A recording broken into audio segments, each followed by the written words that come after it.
2.25 send இடத்துல ஒரு தரமான வீடு ஒன்று சேல்ஸுக்கு கொண்டு வந்துருக்குறோங்க. ஃப்ரண்ட் எலிவேஷனு, கேட் எல்லாமே உங்களுக்கு பாருங்கள் பக்காவாக பண்ணி கொடுத்துருக்குறாங்க. எஸ்எஸ்ல கேட் கொடுத்துருக்குறாங்க.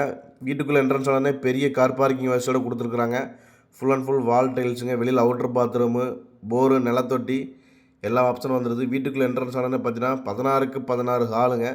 வால் யூனிட்டு, பூஜை ரூம், அதே மாதிரி கபோர்டெல்லாம் பார்த்தீங்கன்னா வுட்லேயே பண்ணிக்கிறாங்க, ஃப்ளைவுட்லேயே பண்ணியிருக்கிறாங்க. ஃபுல் அண்ட் ஃபுல் மாடலர் கிச்சனோடு வந்துடுது. டைனிங் ஹாலோ அதே மாதிரி மாஸ்டர் பெட்ரூம் பார்த்தீங்கன்னா உங்களுக்கு நல்லா 10க்கு 16ங்கிற சைஸில் கொடுத்துருக்குறாங்க. இன்னொரு பெட்ரூம் பார்த்தீங்கன்னா நல்லா 8க்கு 11ங்கிற சைஸில் கொடுத்துருக்குறாங்க. 2 பெட்ரூம் வந்து அட்டாச்சு பாத்ரூமோட இந்த வீடு சேல்ஸுக்கு ரெடியாக இருக்குது. இந்த வீடு பார்த்தீங்கன்னா நம்ம திருப்பூர் தாராபுரம் ரோடுங்க. தாராபுரம் ரோட்டில் இருந்து கோவில்வெளி பஸ் ஸ்டாப்பில் இருந்து வீரபாண்டி போகக்கூடிய ரோட்டில் தான் அமைஞ்சிருக்குது. இந்த வீட்டுக்கு பில்டர்ஸ் கேட்கக்கூடிய விலை பார்த்தீங்கன்னா 58 லட்ச ரூபா தாங்க. அதுவும் ஃபிக்ஸடு கிடையாது, நெகோஷியபிள் தான். நீங்கள் நேரில் இருந்தீங்கன்னா கண்டிப்பாக குறைச்சி பேசிக்கலாம். இந்த வீடு மொத்தம் 2.25 சென்ட் இடத்த கட்டினதுங்க. நேரில் வந்து விசிட் பண்ணி பாருங்கள். நன்றி, வணக்கம்.